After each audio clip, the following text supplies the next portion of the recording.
আমি কে? আমি কে এটা জানা জীবনের পথ বদলে দেয়। মনোবিজ্ঞান ও স্নায়ুবিজ্ঞান আত্মধারণার কথা বলে, কিন্তু বাইবেল বলে এমন এক আয়নার কথা যা আত্মাকে প্রতিফলিত করে। আজ আমরা বাইবেলের চরিত্রদের গল্পের মাধ্যমে আমাদের সত্যিকারের সত্তাকে খুঁজে দেখব। মনোবিজ্ঞান আত্মধারণাকে ব্যাখ্যা করে, আর স্নায়ুবিজ্ঞান আয়না স্নায়ুকোষের মাধ্যমে দেখায় যে আমরা অন্যদের সঙ্গে সম্পর্কের মধ্যেই নিজেদেরকে আবিষ্কার করি। কিন্তু বিজ্ঞান কেবল মন ও মস্তিষ্ককে ব্যাখ্যা করতে পারে, আত্মার গভীরে পৌঁছাতে পারে না। সেই শূন্যস্থান পূরণ করে বাইবেল। যাকোব প্রথম অধ্যায়ে ঈশ্বরের বাক্যকে আয়নার সঙ্গে তুলনা করা হয়েছে। যখন তা আমাদের প্রতিফলিত করে, তখন আমাদের লুকানো পাপ ও আকাঙ্ক্ষা প্রকাশ পায়।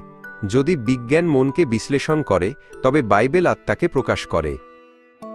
যাকোব তার ভাইকে ঠকিয়ে পালিয়ে যায়, কিন্তু ঈশ্বরের সঙ্গে সংগ্রামের পর সে একটি নতুন নাম পায়, ইসরায়েল।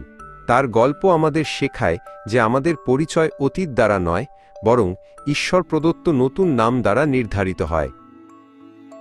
দাউদ একজন বিজয়ী রাজা ছিলেন, কিন্তু বাতশেবার সঙ্গে পাপে পড়ে তিনি পতিত হন।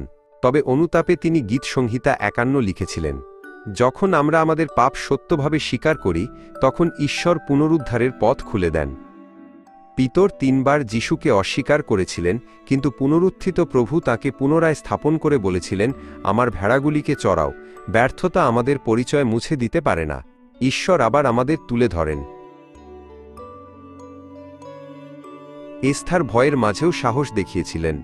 সমরীয় নারী যিশুর সঙ্গে সাক্ষাৎ করেছিলেন এবং তার জীবন বদলে গিয়েছিল। জন্মান্ধ ব্যক্তি আলো দেখতে পেয়েছিলেন। প্রতিটি সাক্ষাৎ তাদের পরিচয় বদলে দিয়েছিল। খ্রিস্টের পুনরাগমনের অপেক্ষা নিষ্ক্রিয় নয়। ফিলিপিও 2 অধ্যায়ে বলা হয়েছে, ভয় ও কাঁপুনির সঙ্গে তোমাদের পরিত্রাণ সম্পন্ন কর। অপেক্ষা মানে প্রতিদিন বাক্য, অনুতাপ এবং প্রেমের কাজে নিজেদের প্রস্তুত করা। আমি নিজে কখন? দৈনন্দিন জীবনে। কোথায়?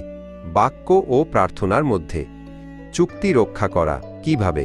ছোট ছোট কাজে, অবিচল আনুগত্যের মাধ্যমে। কেন? খ্রিস্টের পুনরাগমনের জন্য প্রস্তুতি নিতে। বাইবেল এমন একটি আয়না যা দেখায় আমরা কে।